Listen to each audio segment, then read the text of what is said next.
Hola amigos, hoy nos toca el tema de las emociones o el tema de las sensaciones o el tema de los sentimientos, que son temas que para nosotros artistas tienen mucha importancia porque el arte es una actividad emocional y como es una actividad emocional necesitamos comprender y conocer muy bien a qué nos referimos cuando estamos hablando de sentimientos, de sensaciones, de eh, emociones. Y es extraño el término emociones. ¿Qué son emociones? Bueno, las emociones no existen. Existen las sensaciones, pero las emociones, así como las comprendemos, no existen, del mismo modo que no existen los intelectos, ni las voluntades o las motivaciones. Existen capacidades sensibles, cognitivas y productivas, y esas capacidades las llamamos a la capacidad sensible, la llamamos la emoción, a la capacidad intelectual la llamamos intelecto, a la capacidad de la inteligencia le llamamos intelecto, y a la capacidad de producir, de crear, de hacer algo la llamamos voluntad o la llamamos motivación. Vamos a explicar un poco acerca de todas estas cosas para que podamos ir comprendiendo una por una y nos podamos sentir también seguros de que eso que conocemos o eso que comprendemos es real o es razonable al menos. Yo he buscado en el dios Google y en el dios YouTube y en todos estos dioses contemporáneos que andan por ahí con la verdad en su interior y no he encontrado ninguna definición clara sobre qué es emoción, no he encontrado ninguna definición clara de lo que es inteligencia, de lo que es intelecto, de lo que es voluntad, de lo que es motivación. Y como no las he encontrado, bueno, voy a crearme las mías. Yo no me puedo quedar sin saber lo que estoy diciendo, así es que voy a crear mis propias deducciones. Tal vez sean distintas a las tuyas, tal vez alguno de los que me están escuchando pueda tener sus diferentes apreciaciones sobre estos temas. Estamos en eso. Yo respeto vuestra libertad de expresión y vuestra libertad de convencimiento, igual que exijo que se respete mi libertad de convencimiento y mi libertad de expresión también. Entonces, de acuerdo a esa mutua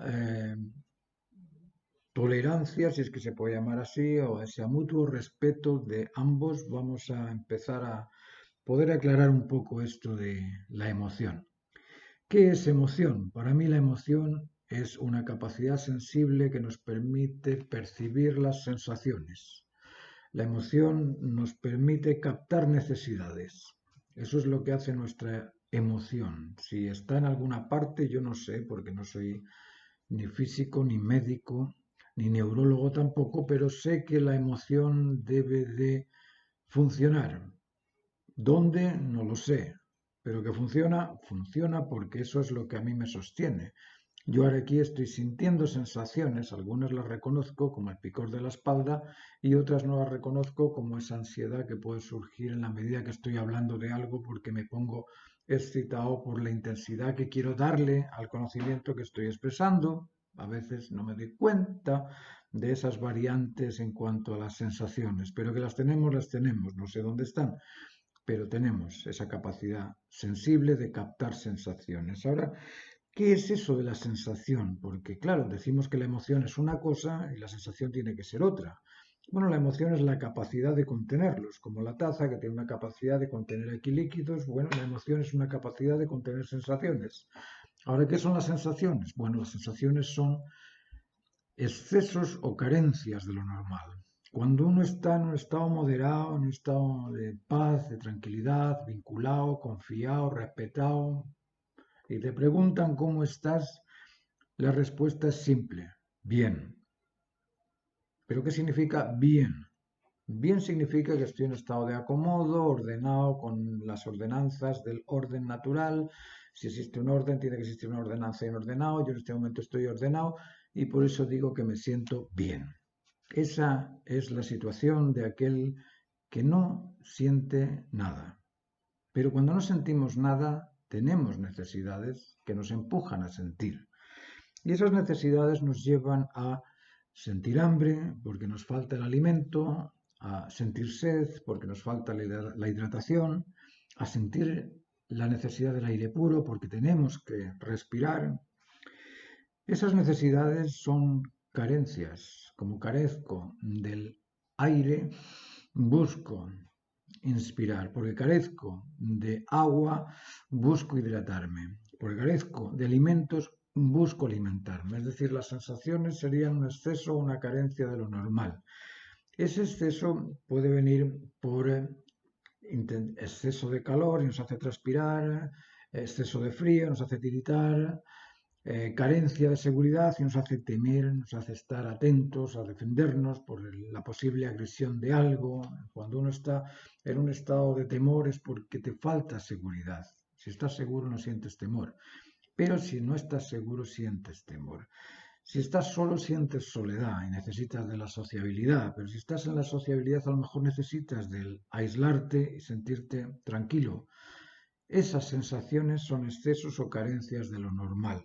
Esos excesos o esas carencias de lo normal vienen por muchos caminos.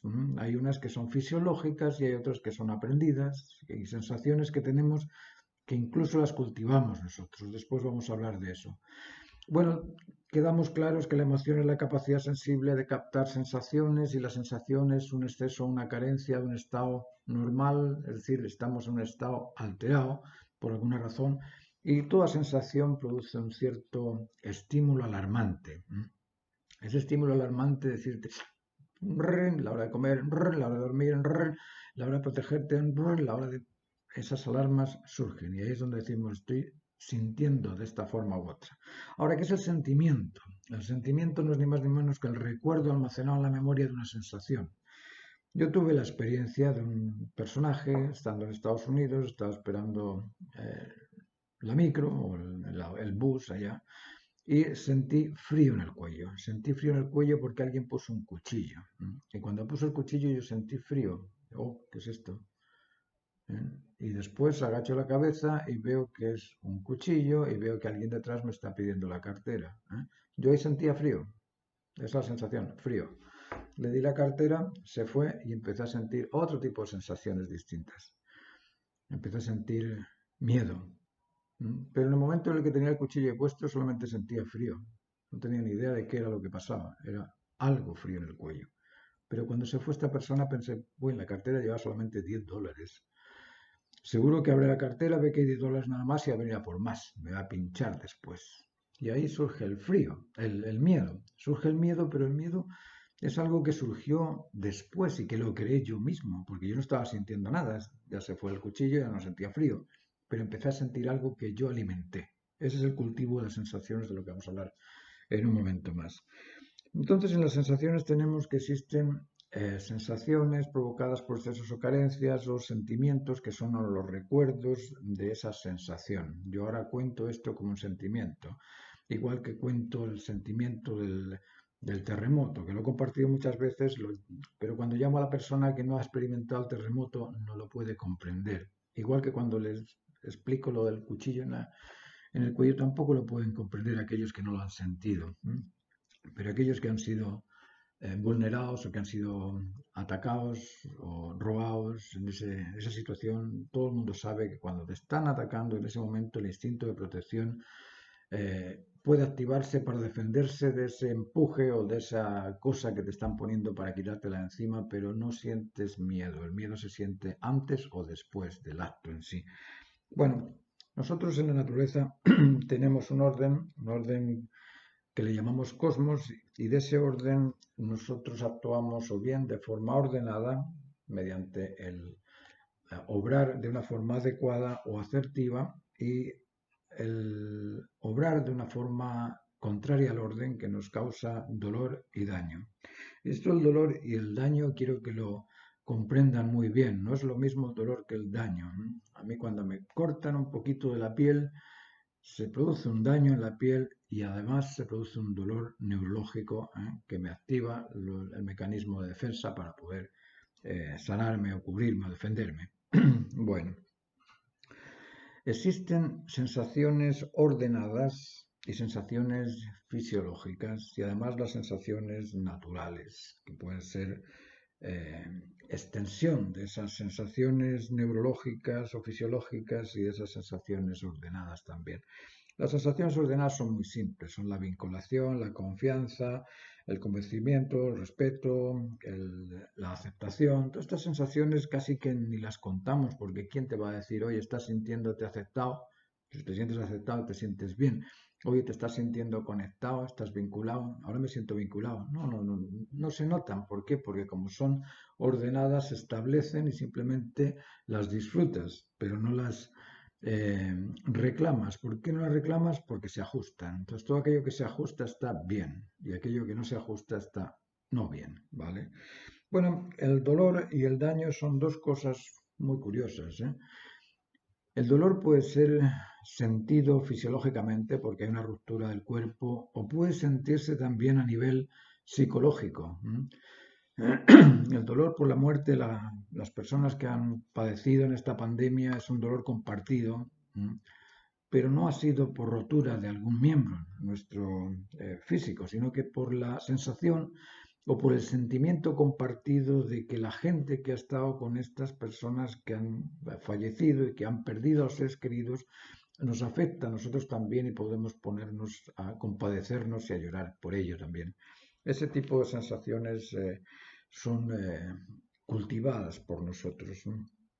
Las sensaciones fisiológicas son muy sencillas, son esas que te produce el cuerpo, el picor, el escozor, el dolor, la transpiración, la tiritera, el temblor, el vértigo, el desequilibrio. Todas estas cosas son normales que ocurran porque es el cuerpo el que por instinto las evidencia.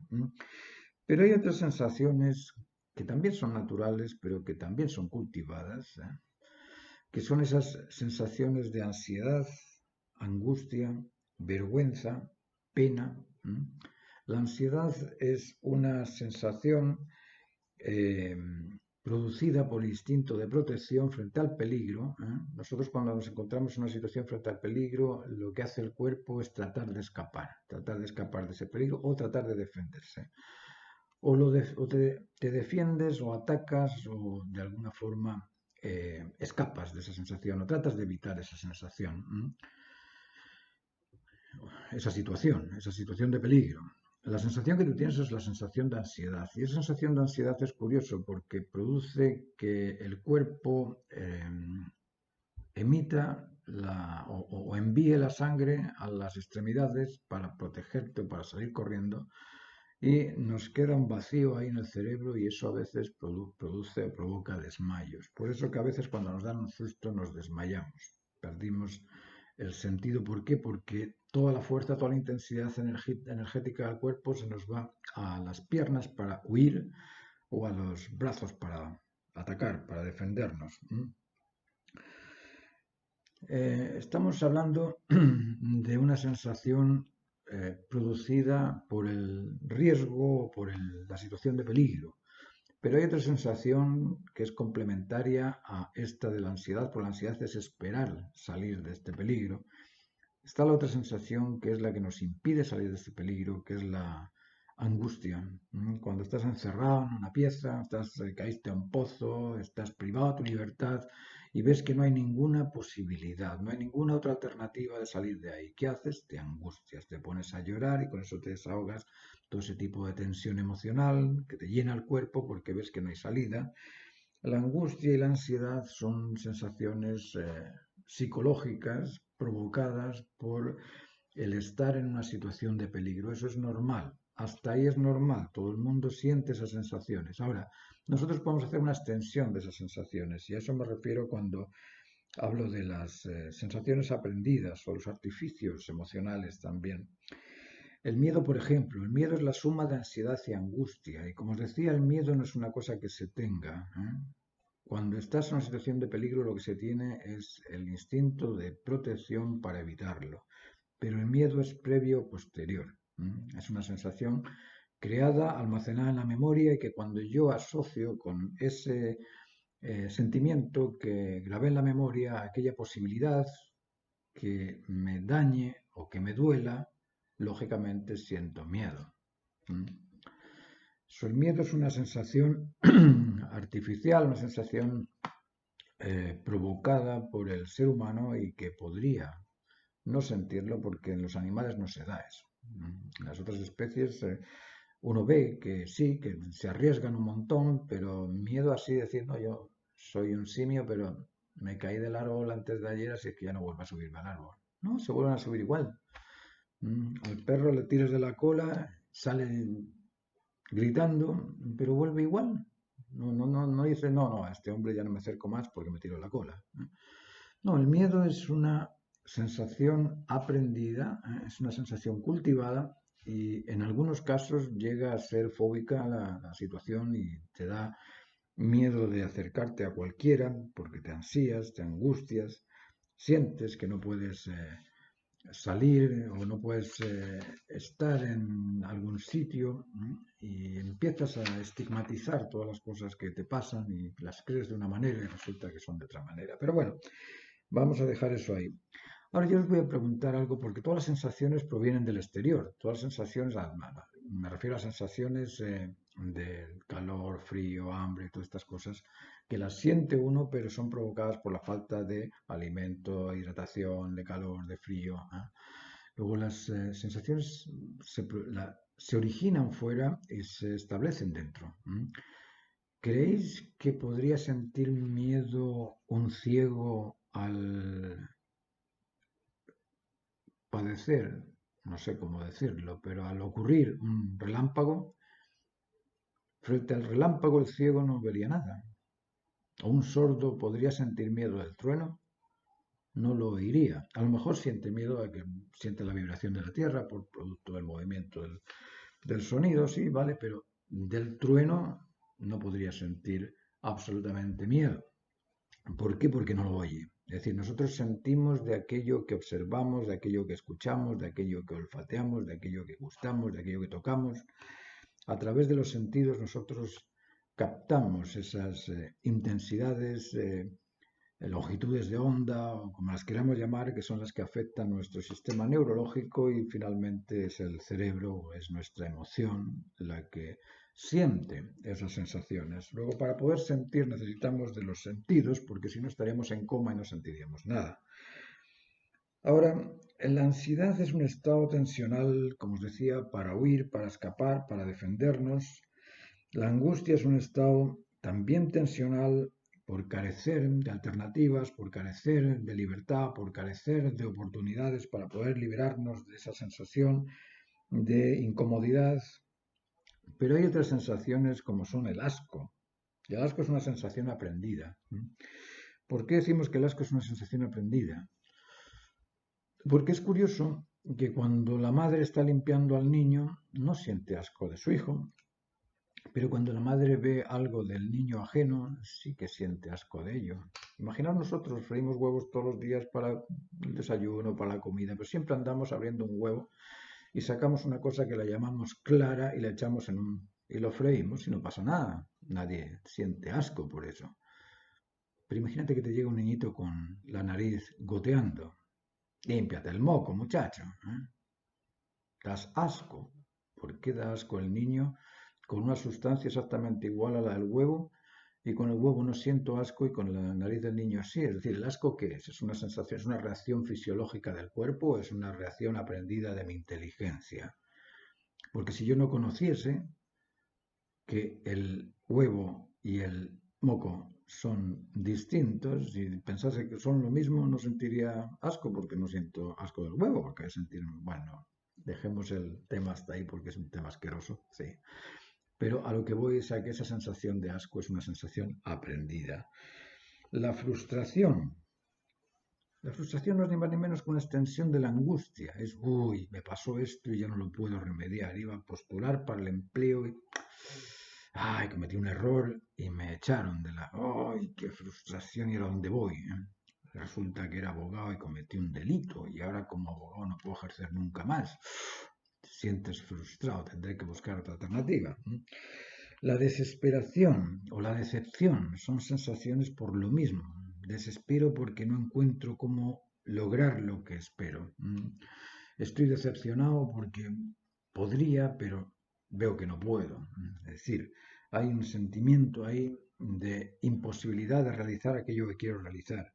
La pena, ese sentimiento de sentirse apenado. Bueno, ¿qué es la pena? Es una exigencia de compasión, es una exigencia de atender, entender y estar atento a aquello que uno está haciendo. Entonces, como la gente no está atenta a ti, sientes pena, te sientes solo, te sientes aislado. Todo este tipo de sentimientos como la culpabilidad porque he sido insuficiente, entonces soy culpable y si soy culpable soy meritorio de castigo.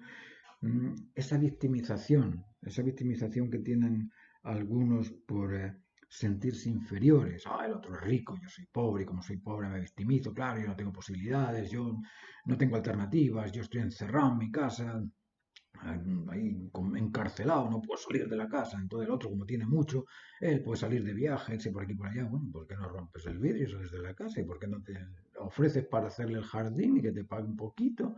Bueno, te paga un poquito hoy, un poquito mañana, vas sumando y puedes llegar a ser igual que él. ¿Y por qué no? Pues si él tiene capacidad sensible y tú también, él tiene capacidad inteligente y tú también, él tiene motivación y tú también, pues tenéis todos los argumentos iguales, tanto tú como él. Lo único que os diferencia es que él tiene más que tú. Bueno, si él tiene más que tú ahora, puede venir un terremoto, acabar con todo el patrimonio que él tiene y puede que tú lo superes después porque a ti el terremoto no te afectó y a él sí.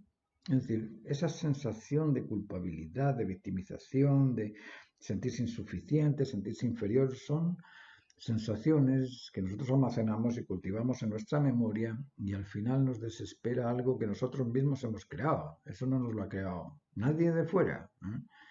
El odio, el rencor, la envidia, la sensación de venganza, el desprecio. Eso, nadie me ha... Oye, te voy a enchufar aquí una sensación de desprecio para que desprecies a todos los vecinos. Ahora te enchufo otra sensación de odio y otra de rencor. El rencor lo siente uno. Uno es el que rechaza al otro de una u otra manera. Yo por rechazar al otro y decirle, no, yo no creo en eso que tú crees. Tú crees en eso, pero yo no creo en eso. Además, mira, tú entraste, te llevaste la leña, la quemaste y no me la has repuesto. O puedo hacerlo de otra manera. Este tipo desgraciado vecino que se lleva la leña y no me la no voy a volver a verle nunca más, no lo voy a mirar nunca más, y si lo veo por ahí a pinchar la rueda del auto, y si no le voy a romper la puerta, y si no... Bueno, las reacciones son las mismas, la anterior y la de ahora, pero la de ahora me provoca a mí un estado bastante más, neurológicamente hablando, bastante más tenso, que el anterior. El anterior me deja tranquilo, porque bueno, te llevaste la leña a ver cuándo me la repones. Tranquilo, me tomo un café hecho a pescado. La otra no me deja bien. Ya verás cuando le vea, ya verás cuando le vea por ahí, ya verás. Cada vez que lo mire me voy a sentir alterado. Bueno, tú siembras y tú cultivas. Y el producto del cultivo emocional lo cultivas tú. Nadie más te lo va a cultivar. Así es que hay que tener cuidado con todas estas sensaciones aprendidas y cultivadas, porque a veces pensamos que el castigo restituye, y no es así. A ese señor que se llevó mi leña, si yo lo pongo ahí frente al árbol, agarro un palo y le doy 50 azotes, de los 50 azotes nos van a salir los tarugos de leña que se llevó. No, no, para que me reponga la leña tengo que convencerle de que, oye, córtate un árbol y devuélveme la leña. Pero por cada palo que le dé, no me va a dar leña para la estufa. El ladrón que me robó, porque yo lo encierre ahí 20 años, no me va a devolver la plata que me robó. La única forma de restituir ese robo es ojalá que me dé la plata y un interés también. Es decir, si me da la plata y media, yo, perfecto, te llevaste 10, me das 20, el doble, tranquilo, vuélveme a robar cuando quieras, y hacemos la misma transacción, el mismo negocio. Pero por golpearle, por encerrarle, por privarle de libertad, por insultarle, por tratarle mal, por torturarle, no le vas a sacar absolutamente nada. Esto es igual que en la guerra de España. Pasan 40 años después de la guerra y ahora empieza la gente a ver si puedo castigar a aquel que mató a mi padre. ¿Y para qué? ¿Qué adelantas? ¿Te vas a sacar a tu padre de la tumba? ¿Vas a ser más justo de ese modo? La vida y la muerte no son voluntad de uno, son decisión natural. Es la naturaleza la que te la quita y la que te la da, a no ser que seas un... Claro, si te quieres quitar tú la vida, bueno, ya es asunto tuyo. Pero si no, es la naturaleza aquella que te da o te quita. Bueno, entonces existen sensaciones que son meras reacciones fisiológicas y sensaciones que cultivamos los individuos poco a poco. Y esto es debido a que la creación en sí es pretender y proponer.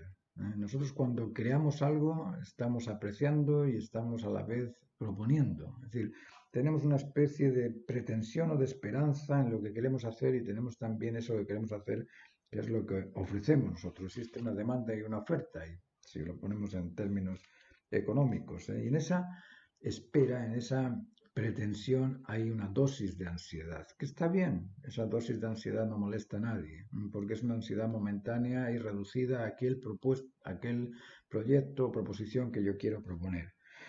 Pero si no lo propongo, si lo propongo y no me gusta, o si no lo puedo proponer, me angustia. Y ahí esas dos sensaciones se llevan de la mano siempre y cuando las mantengamos en ese ejercicio de ok, quería tomar café, pero no hay café. Quería tomar café, ansío tomar café. Ahora no hay café, me angustio por no tomar, porque no hay café. En ese sentido no pasa nada. Ahora, sentir angustia porque, Felipe, ¿cómo es que no me das el café? ¿Me tienes angustiado? Bueno, ahí ya lo estoy extendiendo. Estoy padeciendo yo del propio cultivo emocional. Bueno, hay sensaciones, como os digo, que son desechos y que podíamos sacárnoslas, como esta del miedo, como esta del asco, como esta de la vergüenza al ridículo. ¿Por qué tiene que sentir una vergüenza si yo no me creé a mí mismo? Oye, es que me quedé pelado, me avergüenzo de la pelada, uy, voy a taparme la pelada, pero si yo no me he hecho, si no es decisión mía. Yo en ningún momento dije, mira, Martín va a tener la pelada aquí acá, va a tener pelo blanco, canoso, además la barba va a ser blanca, pero ¿por qué no me sale negra? Yo quiero tenerla negra y bonita, así. No, bueno, si no es decisión mía, ¿por qué me voy a tener que avergonzar de mí? ¿Por qué me voy a tener que avergonzar de la forma en cómo hablo, o de la forma en cómo miro, o de la forma en cómo... No, si me han hecho así, mi sistema neurológico, mi sistema cardíaco, mi sistema emocional, claro que uno poco a poco lo va ajustando o desajustando, pero yo soy lo que soy, cada uno es único en sí mismo. Luego, ¿por qué tiene que sentir el miedo al ridículo, la vergüenza, el sentirse medio humillado porque se siente un inferior al otro? Esas son cosas que no ameritan. La desconfianza. ¿Por qué tengo que desconfiar de todos? Porque escuché por ahí a un señor que era un filósofo, que si el filósofo este dijo que, bueno, hay que dudar de todo porque hay un método que es mejor dudar. Bueno, pero ¿y por qué tengo que dudar? ¿Dudan los niños entre 1 y 7 años de cualquier cosa que el adulto le diga? Jamás. Jamás. ¿Por qué el niño entre 1 y 7 años resulta que es leal al adulto, que confía y se convence de todo lo que dice el adulto y obedece y respeta en todo al adulto?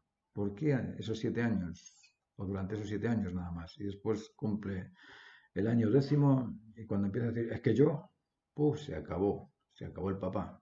Ahí el papá es uno y el yo es otro, pero el yo pasa a ser más importante que el papá. ¿Por qué ocurre eso? ¿Por qué tenemos que desconfiar de las cosas? Es un estigma. Es un estigma porque pensamos que nadie es perfecto y como nadie es perfecto, nadie es certero y como nadie es certero, tengo que desconfiar de todos. Entonces, desconfiando de todos, me hago un ignorante porque no aprendo nada, porque no puedo convencerme de nada, porque de ahí que me voy a convencer si dudo. ¿Mm? Y como me han dicho que todo es relativo, porque hubo un señor, un griego de hace mucho tiempo, creo que se llamaba Praságoras, que dijo, ¿cómo es posible afirmar que algo es cierto cuando le pregunto a cada uno de los que miran esta taza y cada uno me da su versión particular? El que está de lado me dice que tiene mango, pero el que está de frente no ve el mango y me dice que la taza es solamente un cilindro. Entonces, es relativo, la taza es relativa. No, señor, la taza no es relativa, la taza es lo que es, porque si yo pongo a 360 personajes alrededor de la taza, y reúno la evidencia de esos 360 personajes, voy a saber lo que es la taza. Y si pongo otros 360 personajes de arriba abajo, pues mejor, porque voy a comprender la taza en su totalidad. Entonces la taza no cambia, la verdad de la taza no cambia, pero sí la apreciación de cada uno cambia. Entonces el relativo eres tú. Tú eres relativo, no la verdad. Bueno, entonces si yo soy relativo, lógicamente tengo que abogar por la verdad. Y la verdad es aquella razón justa, que es constante es inmanente y convence siempre a todos. Esa razón que convence siempre a todos es verdad. El teorema de Pitágoras todavía sigue siendo verdad y la distancia de la circunferencia como 3 veces 14 el diámetro también ha sido verdad y sigue siendo verdad todavía. Bueno, otra de las sensaciones que tenemos es esa sensación de debilidad, el sentirnos agredido por lo que el otro nos dice, que reconocemos que es cierto y nosotros nos sentimos como aminorados, o por sentirnos insuficientes. Y, lógicamente, esa decepción, ¿cómo decirlo? Ese sentido de decepcionarse por... claro, cuando te rompen el corazón en la adolescencia te sientes decepcionado, ya no crees más en el amor, cuando el profesor resulta que le has pillado, que hizo tal cosa, entonces te desajustas y dices, ¿cómo voy a creer en este profesor que es incoherente, es un padre gatica, que predica y no practica, entonces no creo en él? Cuando ocurren esas decepciones, lógicamente afectan, pero lo que uno tiene que hacer es saber cómo superar esas decepciones, porque el padre gatica que predica y no practica, a lo mejor su prédica es muy útil, aunque no lo haya practicado. Yo muchas veces hablo de Einstein. Einstein nos habla de la velocidad de la luz y nos da una cifra, pero él nunca viajó a la velocidad de la luz. Entonces no voy a dejar de creer en esa velocidad de la luz porque Einstein no viajó a la velocidad de la luz, ¿no? De hecho, todavía no se sabe si es cierto o no, pero se ajusta bastante. Entonces, aquello que nos digan lo tenemos que evaluar. Y cuando tú lo analizas y ves que eso es cierto, lógicamente dices, bueno, si es cierto esto, tendré que asumirlo. Y si te convence, pues prueba a ver si convence siempre a todos, y aquello que convence siempre a todos es razonable, igual que aquello que beneficia siempre a todos no perjudica nunca a nadie. Esta frase eh, es una frase, no sé cómo decirte, impositivo categórica, si es que la quieres poner en esos términos, pero aquello que beneficia siempre a todos no perjudica nunca nada. Y eso es lo que persigue el ser humano. El ser humano está pidiendo solamente 3 cosas en su camino. Nosotros buscamos la felicidad, yo creo que tú también. Supongo que tú también. Yo pienso que todos, no solamente yo, tú, el otro. Todos estamos buscando la felicidad. Pero para alcanzar esa felicidad necesitamos de la fidelidad absoluta, de la lealtad absoluta a los máximos valores de plenitud, justicia y cumplimiento del deber máximo. Esa fidelidad, esa lealtad absoluta a ir por nuestro camino de la vida, cumpliendo siempre responsablemente, convenciendo siempre con la razón justa y siendo sinceros, y dejando a un lado todas esas mentiras que hoy en día se llaman de otra forma, pero igual son mentiras, porque la ficción, que es un término contemporáneo, ficción es una forma de decirte estoy mintiendo, pero acéptalo porque no es mentira, es ficción, que es lo mismo, pero con distinto significado. Esto es como la evolución. Hoy en día todo el mundo piensa que la evolución es desarrollo. ¿Y por qué no se sigue diciendo desarrollo? Porque tiene que justificar la otra evolución, la evolución darwiniana, que es imposible. ¿Y por qué es imposible? Bueno, ahí tengo varios videos en los que podéis encontrar las razones de por qué la evolución darwiniana es imposible. Pero bueno, lo que voy es a que en el camino del desarrollo y la felicidad tenemos que seguir en esa fidelidad a los valores absolutos. Tenemos que convencernos de aquello que es certero, que es verídico, que es siempre y para todos convincente, y tenemos también que respetarnos los unos a los otros en el cumplimiento del máximo deber válido para todos. Esta es la lección de hoy. Espero que os haya gustado. Como os digo siempre, estoy haciendo clases online en horarios que os acomode, porque son clases de 45 minutos, 2 veces a la semana, y en estas clases estoy explicando cómo dibujar, cómo pintar, pero lo más importante estoy tratando de desarrollar o de ayudaros a mejorar en esa mentalidad del artista. Artista tradicionalmente a lo largo de la historia se ha conocido como alguien superior en cuanto a sensibilidad, en cuanto a talentos, en cuanto a recursos de apreciación, de observación, de análisis, de producción, es decir, aquello que era excelente. Y aquello que era excelente era admirable, Y para poder hacer algo admirable necesitas de esa mentalidad también excelente.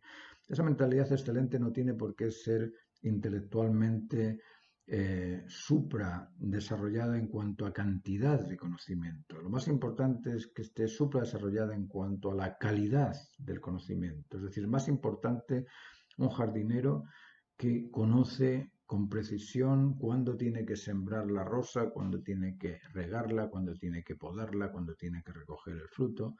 Ese personaje en la rosa es mucho más inteligente que aquel intelectual que conozca 25.000 nombres de 25.000 rosas con 25.000 tallos, con 25.000 hojas, con 25.000 maneras de, no sé, de empaquetar las rosas, pero que no sabe cuál es el origen, la identidad y el propósito de la rosa. Porque si no sabe cuál es el origen, la identidad y el propósito de la rosa, por miles de libros que se hayan leído ese intelectual sobre la rosa, no conoce la rosa.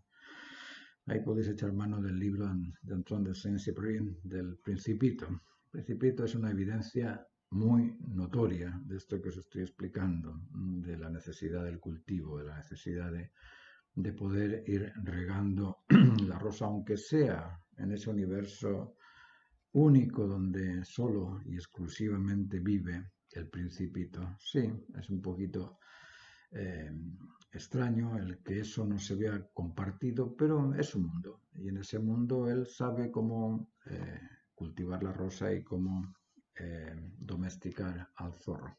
Os dejo. Muchas gracias.